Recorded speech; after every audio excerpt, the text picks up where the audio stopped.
Gente, boa tarde a todos. Sejam bem-vindos, bem-vindas. Bruno, é um prazer tê-lo conosco. Vou falar assim na nossa casa, né? Na nossa casa é virtual, mas é na nossa casa de todo jeito. É como se estivéssemos realmente no Nezeba. É um prazer tê-lo de novo conosco. Seja bem-vindo. Um abraço para você, para toda a sua família. A gente vai fazer o seguinte: eu vou fazer a preparação do ambiente, vou fazer uma prece e você inicia a palestra e ao final vou pedir a você fazer a prece de encerramento, tá bem? Ok. Então vamos lá. Eu vou ler do livro Ajuda-te, de Frederico Menezes, ditado pelo Espírito Marta, a mensagem 16, que tem o título de Ganhos e Perdas. De quem vale ganhar o corpo e perder a alma? A alma do homem inquieta-se ante qualquer possibilidade de perda, mormente de ordem material. O conceito de perda e de ganho, à medida que crescemos espiritualmente, modifica-se e começamos a compreender que muitos supostos ganhos são, na verdade, perdas mais profundas no tocante a criar embaraços para a evolução do ser. Sob este mesmo ponto de vista, diversas perdas abrem caminhos para gloriosas conquistas morais, quais sejam a humildade, o desprendimento, a simplicidade. Na verdade, não existem perdas reais. Nada perdemos. Se algo material perdemos,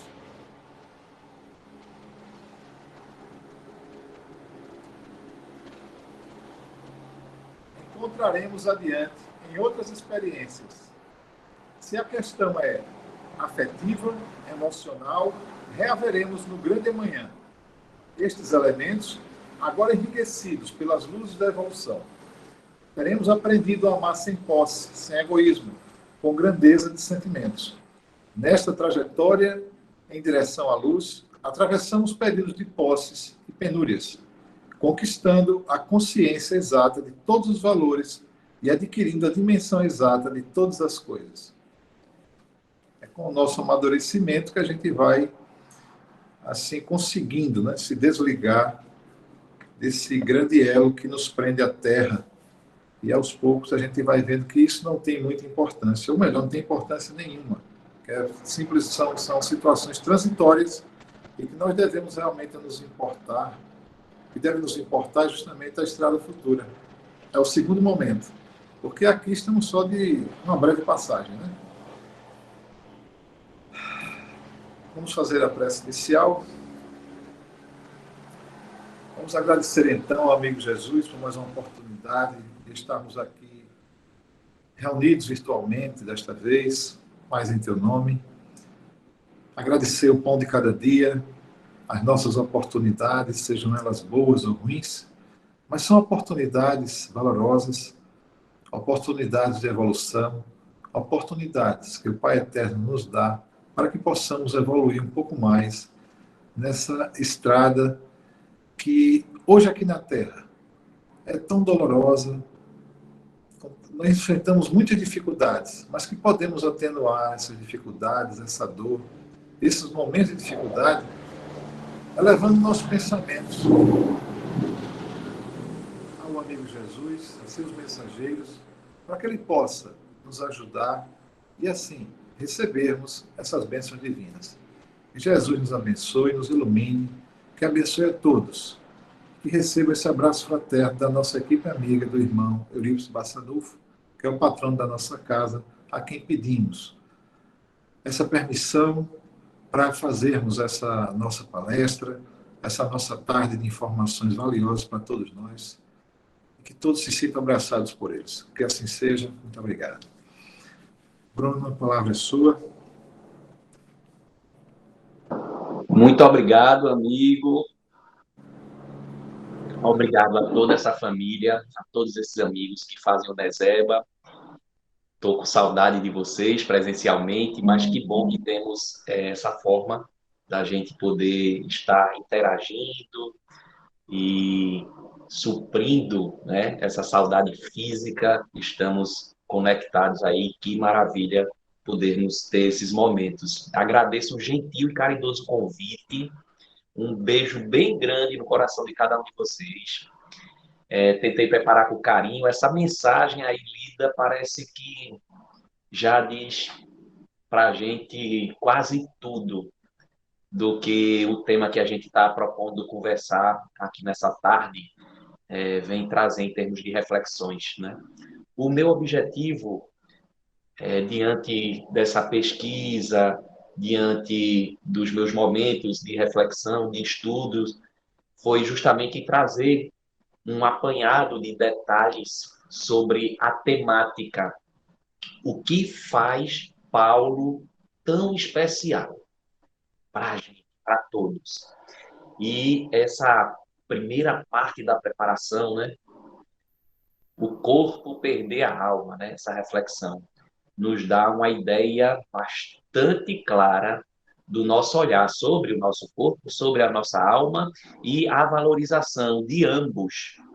Porém, onde está o sentido, a origem, a existência atemporal, eterna, permanente, né? Então, agradeço mais uma vez que possamos refletir juntos um aprendizado para mim e espero que seja também agradável e útil a cada um de vocês. Beijão fraterno. O livro em especial que eu pude conhecer nesses dias, dei uma passeada na codificação, né? Mas aí eu tive um encontro mais profundo nesses dias, um mergulhar mesmo emocionante neste livro do Rui Kremer, chamado Paulo, um Homem em Cristo, pela editora da FEB. Aí dei uma passeada na codificação, no livro dos Espíritos, na parte terceira, onde fala a lei de justiça, amor e caridade, no capítulo 13º, ou é 12º, que fala também da parte terceira, que é as leis morais, né? Onde fala os seres perfeitos. Passei também no Evangelho segundo o Espiritismo, onde no capítulo 10º, no capítulo 15º, alguns textos belíssimos da figura central aí do Paulo são trazidos para a gente, valorosos, né? E a Bíblia em si, né? Os livros contidos na Bíblia, Atos dos Apóstolos, mais especificamente, e a gente encontrou logo nessa orelha do livro, nas orelhas do livro, desse livro, que inclusive esse livro foi um presentaço da indicação, como várias vezes eu pude receber a indicação do amigo Newton, o pai, né, de alguns anos da livraria da FEAL, né, da nossa Federação Estadual Espírita. O Newton vira e mexe, me dá cada conselho, cada sugestão. E esse livro estava há um ano guardadinho, esperando, eu acho que o momento adequado para eu vir lê-lo, estudá-lo, e foram momentos muito felizes. Este livro conta com grande parte dele também de extração de um conteúdo belíssimo do livro Paulo e Estevão, das mãos de Chico Xavier, através de Emmanuel, né, mentor espiritual do mesmo. E, como estava dizendo, logo na orelha desse livro, o coronel César Reis, que inclusive já esteve aqui por vezes, eu tive a felicidade, inclusive, de conhecê-lo há uns 3 anos atrás, nos 100 anos do Casarão do Lar São Domingos, ele que, inclusive, participou ativamente, apesar de estar lá no Rio de Janeiro, com trabalhos e atividades do Lar São Domingos também. Ele esteve aqui e ele é quem dedica essa orelha do livro. E ele começa fazendo a gente refletir e viajar junto em seu texto, dizendo que o Rui Kremer, ele acaba provocando, né, o escritor desse livro, Paulo, um homem em Cristo, ele acaba convidando a gente a caminhar, a navegar na escrita do que Paulo traz para a gente. E ele traz o desfecho diante dessa reflexão, dizendo que Paulo acaba convidando a gente a alçar voos. E eu dei boas risadas com esse helicóptero na casa aí do Lance, porque eu acho que ele lá de cima, ali perto do helicóptero, estava vendo aí, e parece que já era um sinal, mais um sinal, além dessa mensagem belíssima, que faz a gente ter muita convicção, como os aprendizados são muito adequados e entram em sincronicidade para as nossas necessidades, né? Então, a gente buscar, então, conhecer, entender a vida de Paulo, de Estevão, do Cristo, como uma oportunidade de, diante desses exemplos de vida belíssimos, a gente se avaliar, né? Como estamos agindo. E buscar também, diante desse olhar, a mudança que está, né, nos convidando para também que sejamos parte da mesma. Logo nas primeiras páginas deste livro, Paulo, um homem em Cristo, após o agradecimento do Rui Kremer, ele expôs uma carta de um cidadão intitulado Clemente Romano, que é considerado um dos patronos, no caso, da igreja daquela época. Viveu entre 35 a 97 depois de Cristo, ou seja, os primeiros anos, no primeiro século da idade cristã, né? E é uma tradução, um trecho dessa carta que Clemente Romano traz, e o cardeal Dom Paulo Evaristo Arnes, em 1984, ele faz uma tradução. Dom Paulo, e eu não sabia que o nome dele tinha Paulo, não me lembrava, pelo menos, eu conheço mais como Dom Evaristo Arnes, que inclusive desencarnou em 2016, né? Já com a idade avançada e com a doença, né, respiratória, bronquite pulmonar. Ele que foi irmão na vida física da Zilda Arnes, criadora da Pastoral da Criança. E também teve como irmã a irmã Helena Arnes, que participou também ativamente de projetos sociais em prol de benefícios, de melhoria, de assistência social. A Zilda Arnes, também brasileira, assim como o cardeal Dom Paulo Evaristo Arnes, ela desencarnou em 2010 naquele terremoto do Tahiti, um trabalho social onde quase sempre ela estava envolvida, né? E a irmã Helena Arnes desencarnou em dezembro, agora último, vítima de Covid. Ambos tiveram uma vida longa, né, de mais aproximadamente 90 anos de idade cada um. E aí a gente começa a refletir, né, diante dessa carta que o Clemente Romano, naqueles primeiros anos da idade cristã, da fase cristã, do início, né, da passagem de Cristo aqui, nos traz, quando Clemente Romano diz-nos que Paulo ensinou ao mundo o que é justiça, toda a justiça, e deixou o mundo e foi em busca do lugar santo. Ele traz para a gente essa proposta do que é entendermos a justiça e alça esses voos diante dessa proposta, dessa vivência, né? E como essa família, no exemplo da família Arnes aí, né? Como eles se envolveram também, como outras tantas pessoas, diante dessa proposta do Cristo, diante dessa proposta de Paulo, né? A vida de Paulo, ela parece ser incompreensível para muitas pessoas. Como ele agiu. As pessoas dizem, como o cara pode largar as coisas, mudar e fazer isso? Que escolha foi essa dele, né? Porém, muito mais gente tem Paulo como um grande centro da admiração. O Paulo é um marco sobre o sacrifício do sagrado, sobre a entrega na busca do que pode ser extraído de bom, de ação da humanidade. É importante a gente frisar também o cenário material que a gente traz nessa história de Paulo. Lembrar nesse cenário espiritual também, que é onde exercerá a sua principal ação, onde é que está o foco dele, né? Vida no material, com foco no espiritual, como a própria mensagem, né, que o Lécio leu ainda há pouco, né? O que vale do homem perder a alma, né? A sua alma. Vai das populações atrasadas até o meio intelectualizado. Paulo, ele se expande e ele abraça todos os meios diante do que ele provoca e traz em si, né? As bases, a força do que ele é. Paulo, ele acaba aqui por um fino trato, é assim que o Rui Kremer diz para a gente, de um fino trato psicológico, no estudo da mente e da alma, ele discute as suas cartas, os documentos que o Paulo traz, onde lá estão contidos os problemas morais e espirituais do mundo, inclusive, que nós vivenciamos nos dias atuais também. E ele descreve como no mundo pagão. E aí eu fui buscar lá qual o significado de pagão. que não é batizado, aquele que é politeísta, o que está à parte daquele grupo, daquela casta do judaísmo, né? Paulo acaba por apontar novos horizontes, desvendando caminhos até então desconhecidos, procurando preencher com inesgotável força interior o grande vazio que pressentiu nos tempos, inclusive contemporâneos, os tempos adiante. Ele, como um homem que vinha com a visão futurista, ele exerce um exemplo de vida presente.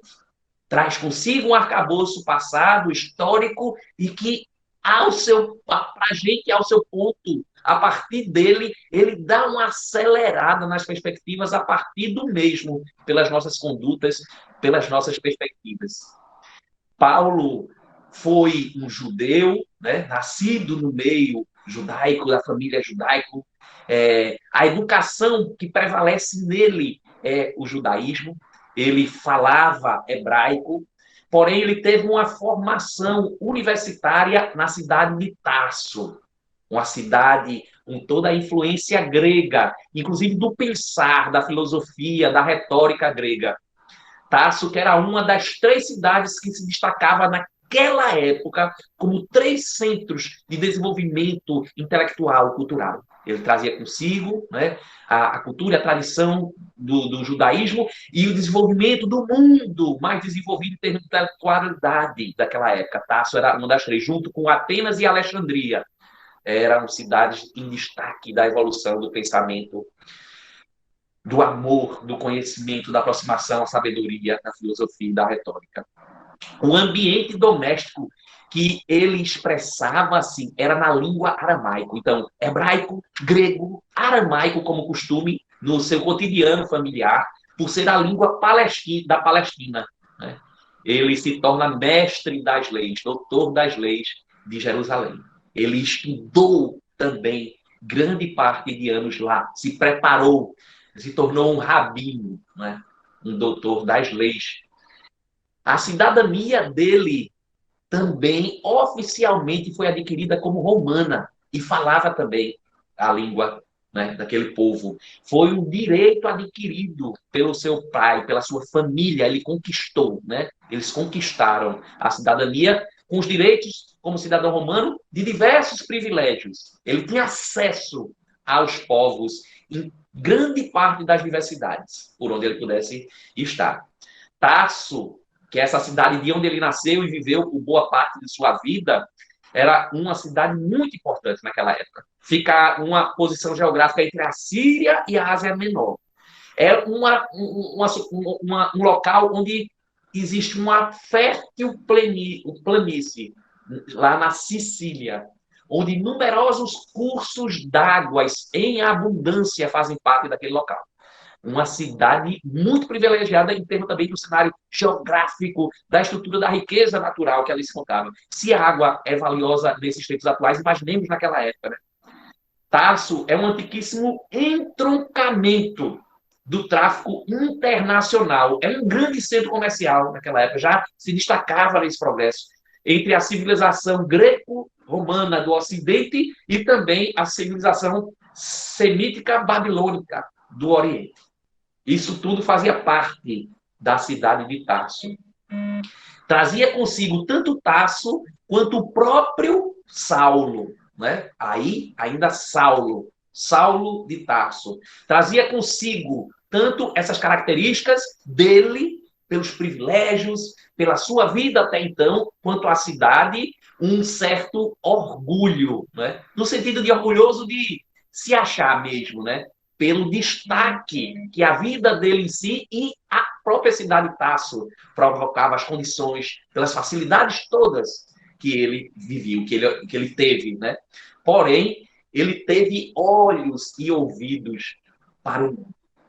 Apesar de tudo isso, e ele mesmo, a descrever de si o orgulho contido em si, ele estava aberto e atento através dos diversos sentidos no mundo, no olhar ao redor amplo, né? Estava buscando isso. Era uma pessoa muito curiosa, muito interessada, né?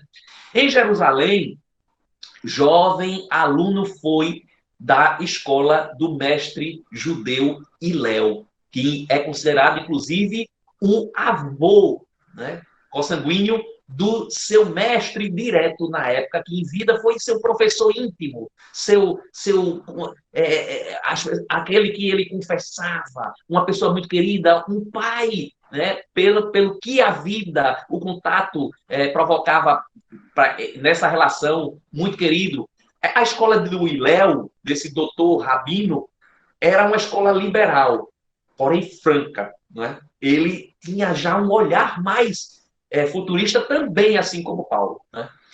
Gamaliel, esse professor e mestre direto dele, também rabino, um fariseu, um judeu bastante culto e respeitável daquela época, foi considerado o homem mais notável daquela época no meio judaico, no meio do partido farisaico. O título, inclusive, único de Gamaliel, diferente de todos os outros demais doutores da lei, era de Rabã, único Rabã, que significa nosso mestre. Rabi, mestre. Rabim, mestres, no coletivo. E o Gamaliel, ele recebeu do meio comum deles o título de Rabã, que era nosso mestre. Foi o professor dileto, muito próximo o tempo inteiro do Saulo. Gamaliel, ele demonstrava o tempo inteiro ser afável, ser contemporizador, não desprezava ou condenava ninguém. Era uma característica dele, a generosidade. Eram personalidades e características contidas em Gamaliel, diferentes e especiais daquela casta, daquele grupo que tinha todos os acessos, privilégios, influência, poder, né? Conhecimento. Porém, sucede que esse mesmo Gamaliel é contado na história, inclusive nos livros contidos na Bíblia, né? Está lá em Atos dos Apóstolos, que o Gamaliel foi aquele judeu, aquele doutor da lei, aquele fariseu, que num dos primeiros momentos da apostolar, né? Ele livrou para que Pedro e João não fossem mortos, né?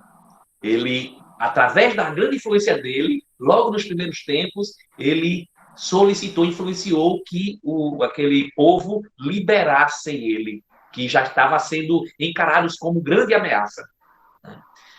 Contribui mutuamente essa relação entre Gamaliel, sobre a escola de Hillel e sobre a postura e a conduta de Paulo. De Saulo, no caso, ainda não Paulo, né? Saulo não conheceu frente a frente na carne o Cristo Jesus. Mas a gente decifra, e muito bem o Rui Kremer descreve, que pelo caráter de Saulo, pelo temperamento dele, se ele tivesse conhecido na vida física, ele não haveria de ficar indiferente. Ele, com certeza, seria abalado. E quantas vezes nós esperamos motivos, né? Ele não conheceu Cristo em vida, mas ainda assim, a proporção que a vida do Cristo e que o convite do Cristo fez ao mesmo é admirável. Ele conheceu a dita, os adeptos do caminho, né? Os primeiros cristãos naquela época, ainda não titulados como cristãos, né? Intitulados como os adeptos do caminho, o seguidor de Jesus. Ele conheceu Estevão, que foi o primeiro mártir, o primeiro que sofreu por seguir a proposta e a ideia do Cristo. Tornou-se, inclusive, o próprio Saulo, né, o algoz, o perseguidor do cristianismo e do próprio Estevão, naqueles primeiros tempos nascentes, em nome dos princípios que ele trazia consigo, das leis, das tradições, da raça, dos valores, que pareciam estar ameaçados pelos cristãos, né? O que ele acreditava, o que ele entendia como verdade, o que ele entendia como justo, o que ele tinha aprendido até então, né? O que era correto. Né? Aquela ameaça, ele se tornou um perseguidor. Contribuiu, inclusive, no apedrejamento de Estevão, da morte de Estevão. A notícia da ressurreição do Cristo, em tempos como aquele messiânicos, que era muito esperado, né? Inclusive os judeus ainda esperam o Messias, né? Mas para a gente, os cristãos, o Messias, ele de certo é o Jesus. Mas para os judeus, eles aguardam ainda a vida do Messias, né? Mas aquela resposta, aquele exemplo de vida da própria ressurreição do Cristo, naqueles tempos, assim como também seria nos tempos atuais, acabam por extrapolar, né, de certa forma, aquela crença do judaísmo e dos diversos povos que ali estavam vivenciando aquela experiência. É certo que não existiria Paulo sem o Estevão. Estevão tem uma função direta no desenvolvimento, como mentor espiritual do próprio Paulo. Um exemplo curioso eu recebi nesses dias, essa semana também, mais outro sinal que me chamou a atenção, um pequeno vídeo, onde no vídeo é relatado, demonstra um lutador, um campeão de boxe. Ele saindo como se estivesse saindo de uma luta importante, vitorioso, campeão, e ele entra no seu carro, e quando ele vai saindo do seu carro, ele muito bem, muito vitorioso, de sucesso, de fama, jovem, com o auto, a autoestima, né, nas alturas, e quando ele entra no carro, um outro rapaz bate no vidro. Dois homens de idade ainda jovem, 30 e poucos anos, digamos assim. E o outro rapaz bate no vidro, a aparência do rapaz era uma pessoa bem simples, que demonstrava e pedia ajuda financeira, pedia uma ajuda para se alimentar. Bate no vidro, e ele baixa o vidro, aquele boxeador, aquele atleta, aquele campeão, e olha, e ele parece reconhecer aquela pessoa de tempos passados, né? E ele diz, qual é o seu nome? E aquele outro rapaz que está do lado de fora pedindo ajuda, comenta o nome. Ele diz, eu lembro de você. E aí ele diz, você era aquele garoto que estudamos juntos no nosso primário, na nossa infância, por diversos anos. E ele começa a contar e o cara diz, você é esse campeão, lutador, você está muito bem. Ele disse, eu lembro muito bem de você. Você era quem cometia diversas formas de bullying comigo. Me batia por diversas vezes, me humilhava, quebrava, tomava minhas coisas, tomava meu lanche, rasgava meus livros. O lutador dizia para o outro que pedia ajuda. E nesse exato momento, ele tranquilo comentando sobre essas lembranças do passado, o outro se assusta, fica temeroso. E o boxeador, ele sai calmamente do carro e se direciona numa conversa com o outro que se assusta e diz, não, não, por favor, não me faça nada, não me faça nada. Assustado, com medo de que o boxeador agora, numa situação bastante privilegiada, fosse a forra com ele, né? Descontasse tudo que ele tinha provocado. E o boxeador, ele diz, não, não se preocupe, eu não vou fazer nada com você. E ele tira uma boa porção de dinheiro e dá para aquela pessoa e diz assim, você, de uma forma estranha, me ajudou e muito para eu estar onde estou e ser quem eu sou. Para eu aprender muita coisa que eu aprendi diante das dificuldades. Né? Diante daquelas grandes dificuldades provocadas por você, a minha vida, eu vários e vários dias chorava a me esforçar para aprender uma arte marcial, para me tornar forte, para buscar sair da fraqueza e me tornar um campeão. E aqui eu estou. Você, de uma forma inesperada, você contribuiu e muito para que eu pudesse me desenvolver da forma que eu estou, né? E ele acaba no final, o outro de forma surpresa, ele dá um cartão e diz, me procure em qualquer momento que eu quero lhe ajudar. Ligue para mim em qualquer momento, né? De uma forma diferente e estranha. Essa relação de Estevão e de Paulo parecia mais ou menos isso. Quanto Estevão esteve auxiliando Paulo, e Paulo relutante, e depois como Paulo abraça essa causa, né? Como há essa transformação imensa. Abigail, que foi a pessoa amada, como é contado tão belíssimamente no livro Paulo e Estevão, por Saulo todo o tempo, né, toda a juventude, acaba se despedindo muito cedo da morte. Os projetos da família, da constituição de família, dele com Abigail. Abigail que era, depois reconhece durante a vida, reconhece que era a irmã querida e amada por Estevão, que o nome original de Estevão era Gesiel. Mas Paulo, ele, numa situação inesperada, ele é uma das pessoas que acabam provocando o apedrejamento do irmão amado que ela não via há anos e procurava e suplicava para que Saulo ajudasse a ele.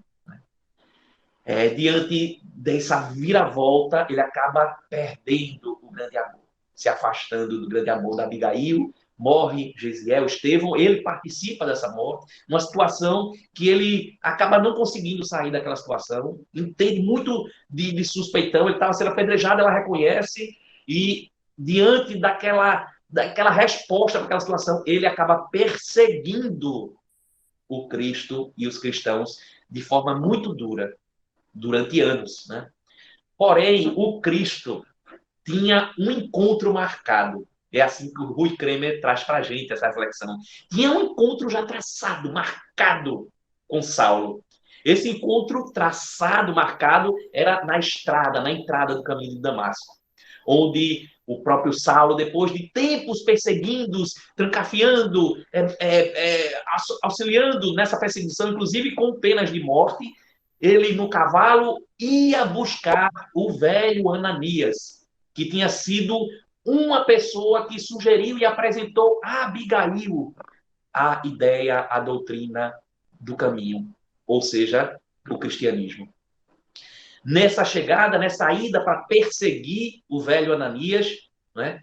Naquela raiva, naquela loucura que ele trazia consigo, ele percebe aquela luz, ele tomba do cavalo, ele começa a perceber algo como se fosse algo fora, extra comum, extra normal, né? E o Cristo pergunta a ele, né? Uma aparência mediúnica, por que me persegues, Saulo, Saulo?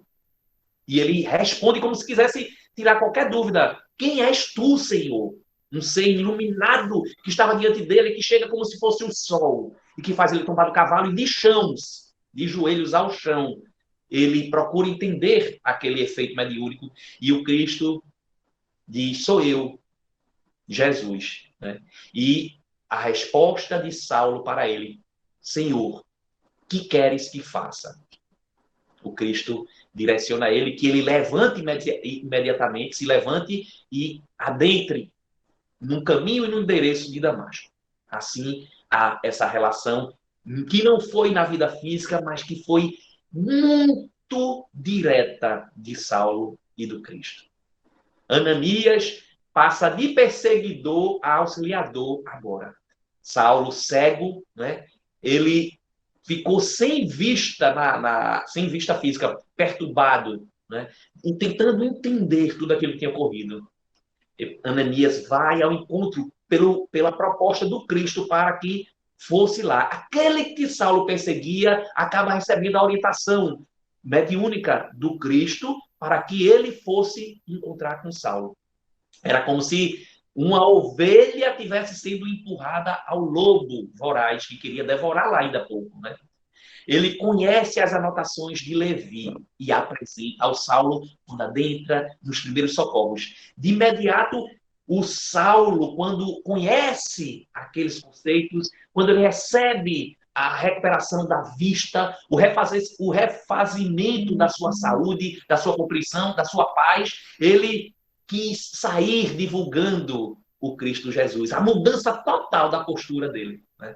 Ananias, porém, sugere um período de aprendizado, de silêncio, de recolhimento, de amadurecimento espiritual de Saulo.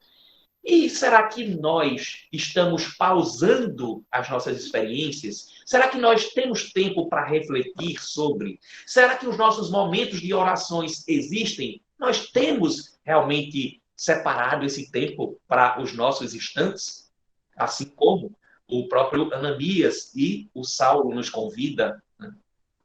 Saulo, então, reencontra Gamaliel, que era o grande orientador, de forma muito especial, que ali já passava a ser convertido ao cristianismo, né?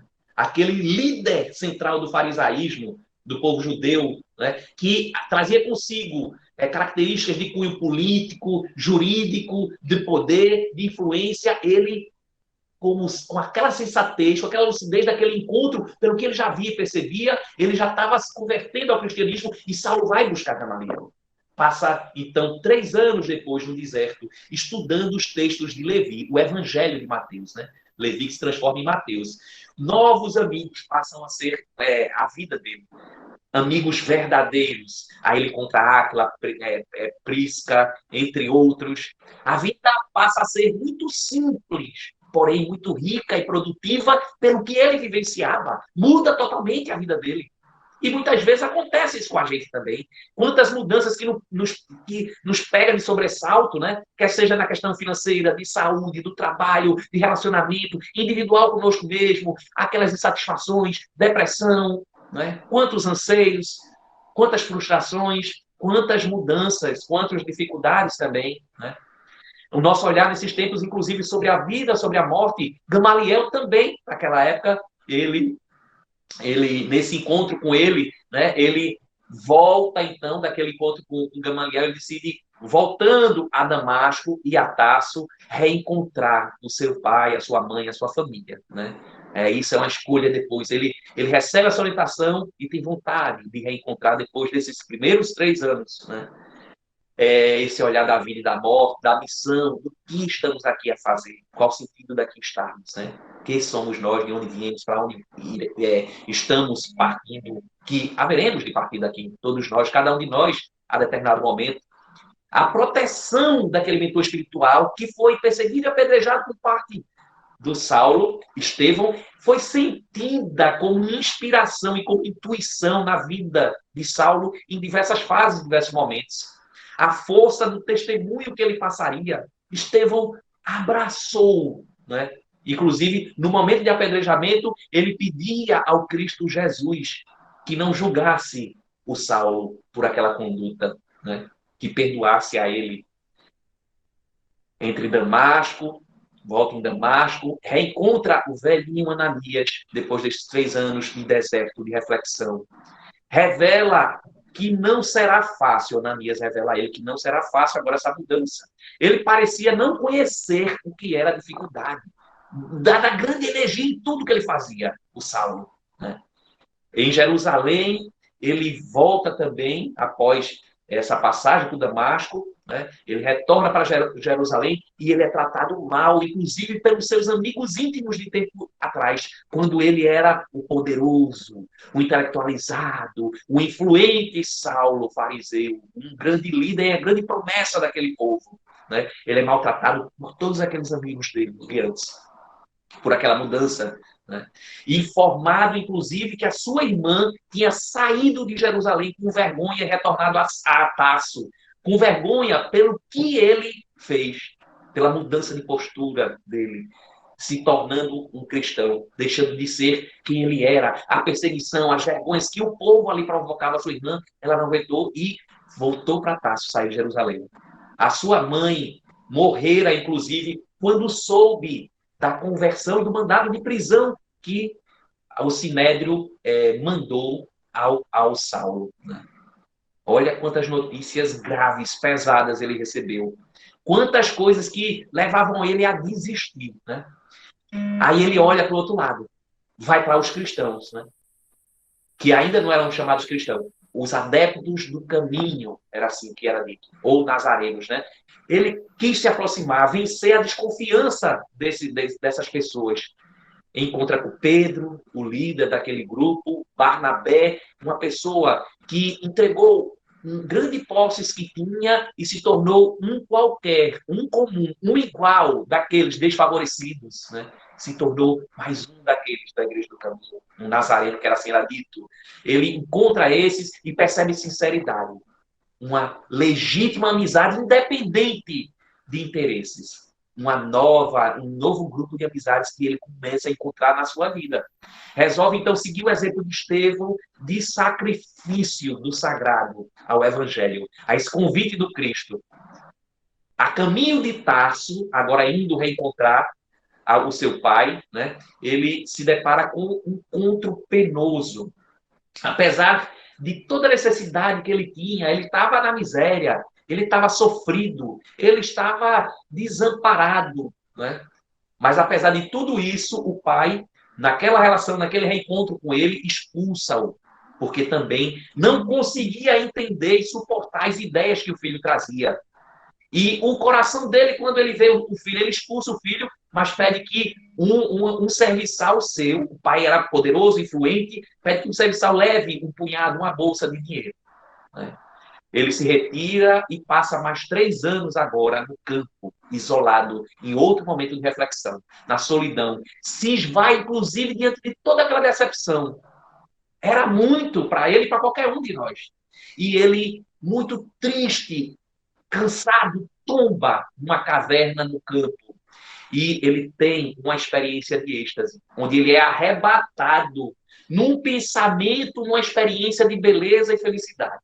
Ele desperta e, surpreso, ele se depara com duas pessoas, Estevão e Abigail, que da espiritualidade vem diretamente ter um contato, uma conversa com ele através da mediunidade. As palavras, então, que eles trazem como orientações para Saulo passam a ser o programa de trabalho que Saulo acaba por assumir. Quando Abigail e Estevão diz: 4 orientações que damos, Saulo. Ama, trabalha, espera e perdoa. Ele renova a sua paz, o seu equilíbrio, e ele, de fato, renasce diante daquela experiência a partir de então. Ele passa a pôr em prática, buscando amar cada dia, cada instante, a tudo e a todos. Entregar o melhor de si a partir daquele momento. Fazendo do trabalho o leme que mantém ele no rumo certo. Aprendendo, inclusive, a esperar quanto às inquietações que sejam e os desejos que passem em sua mente. Olha só, tinha tudo fácil ao seu favor. Todas as dificuldades venham e esse refazimento afeiçoa-se, inclusive, a aprender a perdoar de fato. Esses 3 anos em Tarso também é uma extensa preparação ao Saulo para a vida abundante a partir de então. Saulo vai viver os mais promissores e felizes dias de sua vida agora como integrante da dita igreja, assembleia, conjunto, grupo do caminho, né? Trabalhando, desdobrando-se no auxílio aos companheiros e no atendimento a cada um necessitado que lhe chegasse. Passava o dia trabalhando e às noites entregava-se ao sublime evangelho. Aquele tesouro achado, irresistível.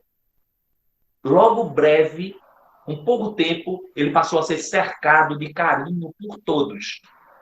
A consideração, o respeito, pelas fartas oportunidades que ele exercitava as lições que o Evangelho do Cristo provocava dele para com os outros.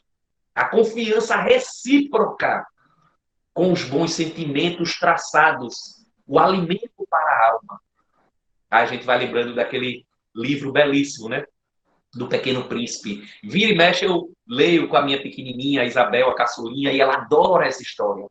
Quando a raposinha diz ao Pequeno Príncipe, né? Você precisa me cativar. E o Pequeno Príncipe dizia: o que é cativar? Só tinha o Pequeno Príncipe e a raposa no planeta. E a rosa, né? E aí a raposa responde para o Pequeno Príncipe: cativar? Ela diz que ele precisa cativar ela para que eles fossem amigos. E aí ela diz: eu preciso saber o que é cativar, então eu quero lhe cativar. E ela diz: cativar é criar laços. E ele cria laços, ele vive laços com aquele grupo de forma belíssima e intensa, diante daquele centro de força, de energia, que é a mensagem do Cristo a partir dele. Os bons sentimentos que alimentam a alma, provocado pelo Evangelho do Cristo. A simplicidade pura dele, porém, uma grande e abundante riqueza, distante das exigências do farisaísmo, das facilidades, de quaisquer que sejam. Como se, do nada, ele ressurge, né? Aí eu lembro daquela figura, o Fênix, né? Que ressurge das cinzas, cooperando com gentios e laços fraternos, com quaisquer que sejam.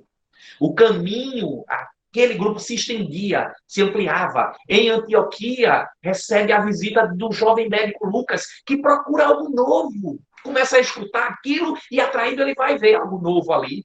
E ele fica impressionado com o que viu e ouviu, atraído principalmente pela inteligência, pela intervenção do trabalho doutrinário provocado por Paulo e aquelas pessoas, por Saulo e aquelas pessoas, até então, digamos, Saulo, Lucas, então, se converte pelo que viu. Aquele jovem cheio de planejamento de vida, totalmente diferente, ele abdica de tudo e se refaz, assim como o Saulo.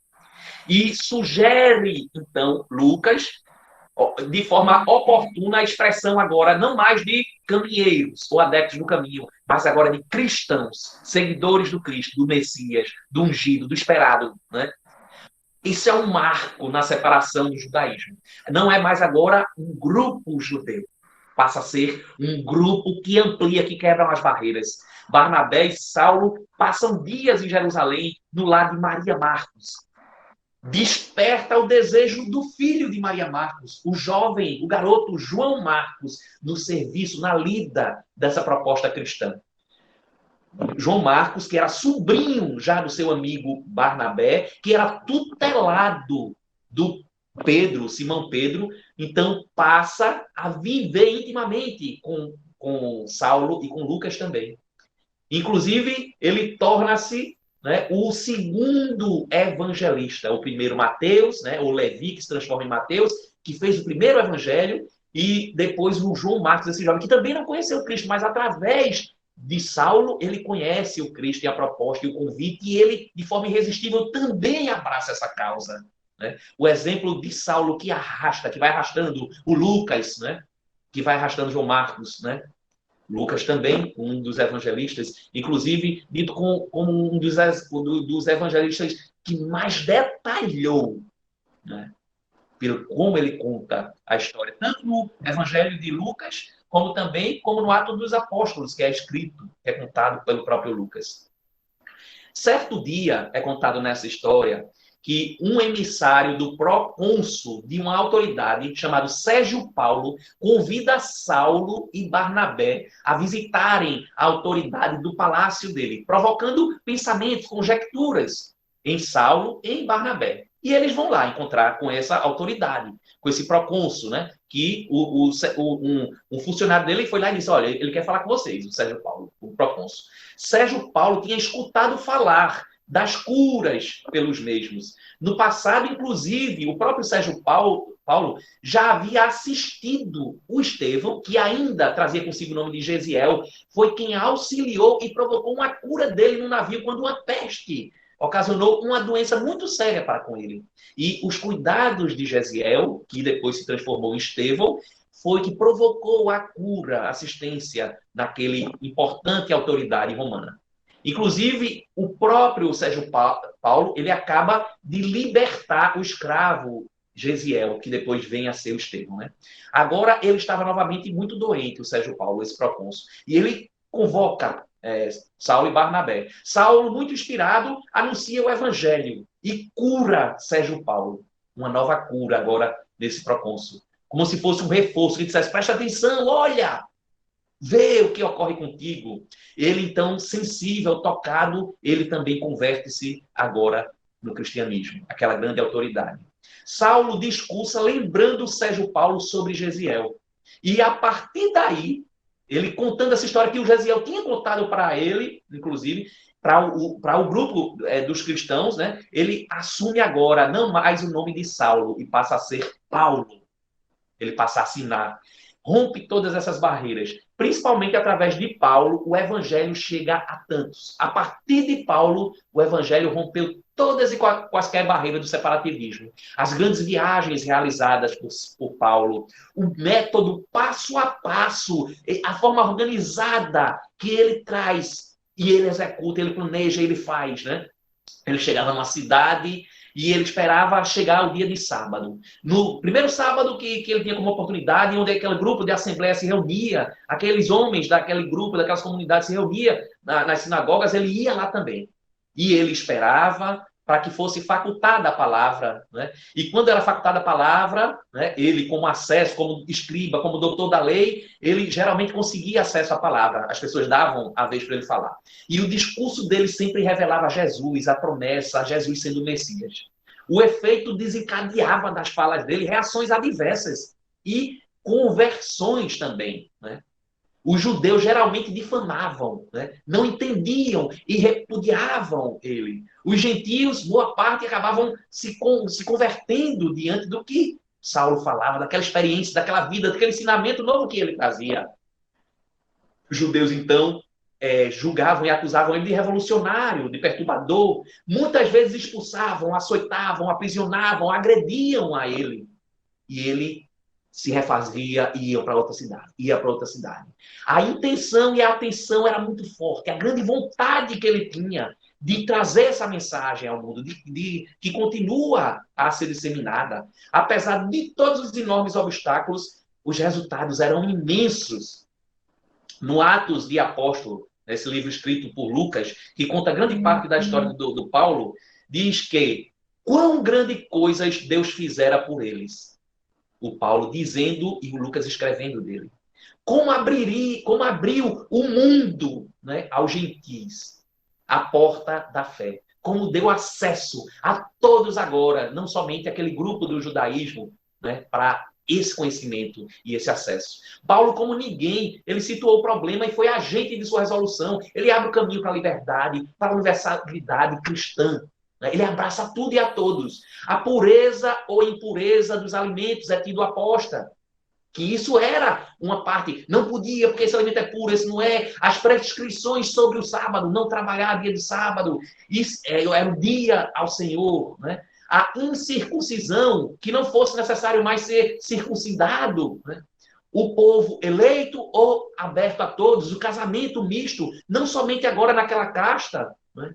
Ele acaba abraçando a tudo e a todos. O olhar sobre o batismo, sobre a Páscoa, sobre os sacrifícios, tudo isso a partir de Paulo começa a mudar diante da aceitação e da vida.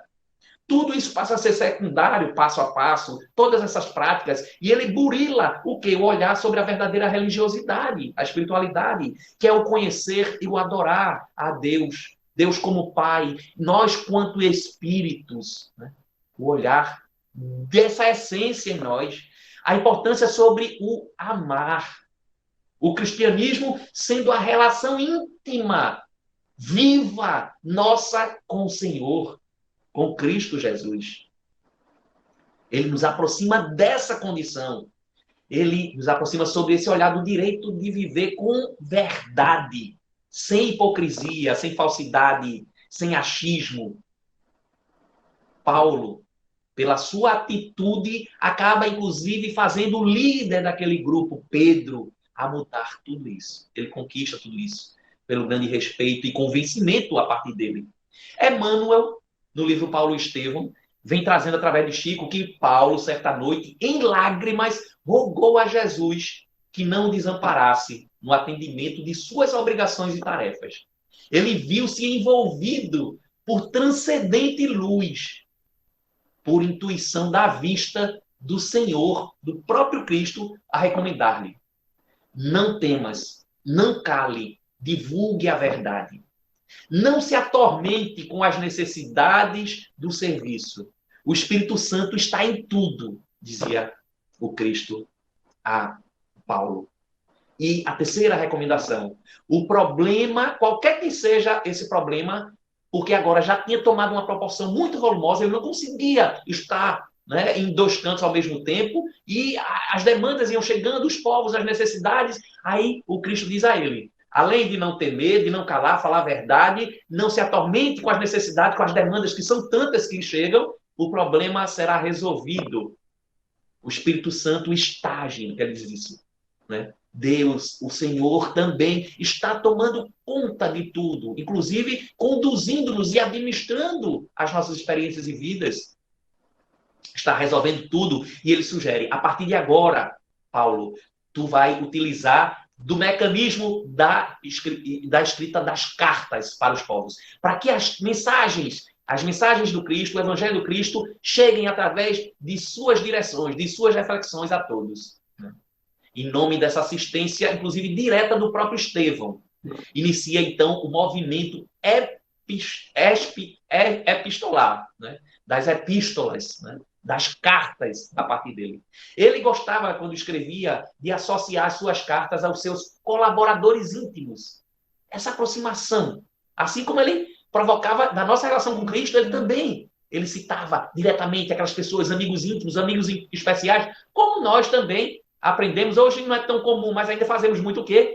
WhatsApp, e-mail, né? E outras tantas formas de comunicação, de mensagens, né? Ele direcionava ao Tito, a Timóteo, a Silas, a Prisca, a Áquilas. Geralmente ele ditava aquelas cartas, né, com o surgimento das suas falas. Porém, começaram a surgir cartas falsas. E ele passou, então, não mais só ditar as cartas, né, e os outros escreverem, ele passou agora a finalizar, concluir as cartas de seu próprio punho, inclusive assinando, para que não houvessem como um problema tão atual nos tempos modernos, as fake news, né, tão sério, que precisamos, inclusive, ainda resolver isso. Ele já tinha esse cuidado. Não eram os intelectuais em Atenas, de corações endurecidos, nem os judeus com preconceitos que sufocavam a criação espiritual, que entregava-se à verdade libertadora. Eram os doentes, eram os ignorantes, eram os humildes. Olha a reflexão e a lição para a gente. O nosso olhar sobre como o orgulho, ele trancafia a gente, escraviza a gente se achar melhor do que os outros, né? E como a humildade, ela nos capacita, nos permite. As leituras das epístolas de Paulo impressionava pela dedicação, a moralidade, o conteúdo que trazia consigo nas comunidades diversas que ia se espalhando, onde levava o olhar daquelas pessoas que estavam tristes, miseráveis, no mundo de diversos problemas e dramas, como também nos nossos tempos atuais, levava alívio, amortecimento, ação de amor através do alívio em suas mensagens. A oração em nome de Jesus estava em todos os lábios. Antes de cada ação, rendia-se graças a todo instante. Era cultura, era a prática deles. Né? O amor dito como ágape, como está lá na cultura, na tradição grega, que é um amor desinteressado, total, descrito, inclusive, belíssimamente no hino da primeira epístola aos Coríntios, no capítulo 13, quando diz, né? Quando ele poetiza para a gente: ainda que eu falasse a língua dos homens e falasse a língua dos anjos, sem amor, de nada valeria. Né? As características reais do que é amar. Experimentava o milagre da comunhão, de estarmos juntos uns com os outros, inflamando, provocando de bênçãos, de certeza a todos que estavam a participar dessa proposta.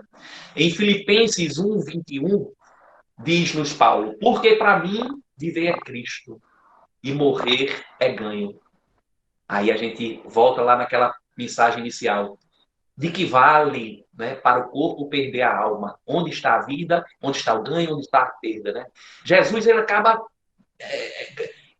clama contra o uso da religião até nos tempos atuais, para que a gente não utilize da religião como fins políticos, partidários, de interesses individuais, de privilégios. Olha que isso é tempo atual. E Paulo já trabalhava muito isso naquela época. No avançar da sua própria vida, inúmeros filhos que geraram, pela fé, que começaram a viver. Paulo sendo pai de diversos, de centenas, de milhares, que desejavam abraçar naquela idade avançada dele, como um pai paterno, carinhoso, pelo como ele agia para com todos.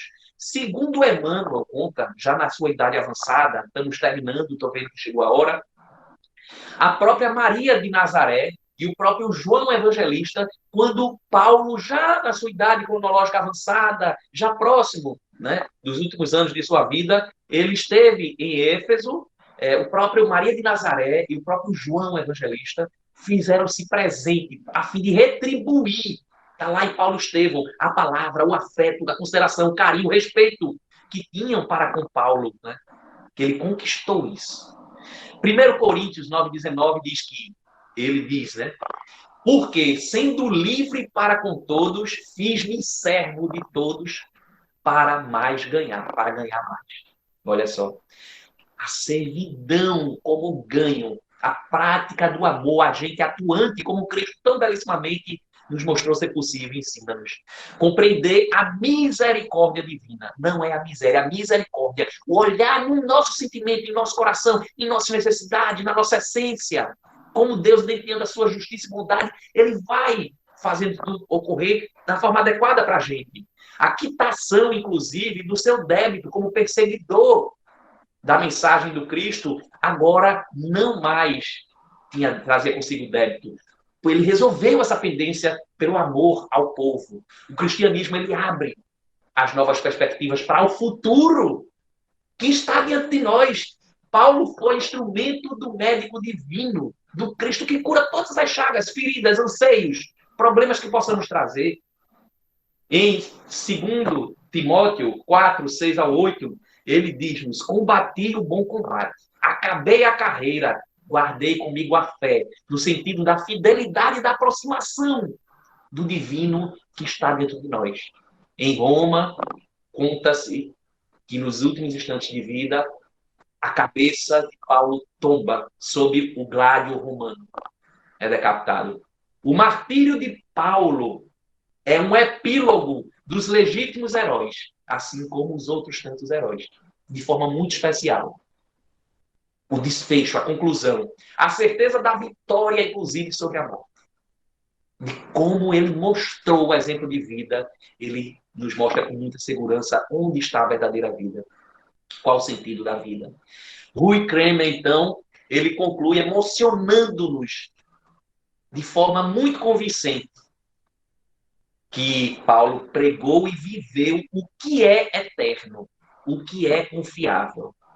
Paulo, apóstolo de Cristo, um homem em Cristo. Concluindo, há amor. Sempre há amor. E o amor jamais acabará. Nós somos filhos do Deus que é amor. E trazemos conosco a semente de amor intrínseca, natural em cada um de nós. Essa potencialidade de também estamos aprendendo a sermos amor, a também amarmos. Beijo fraterno em cada um excelente final de semana.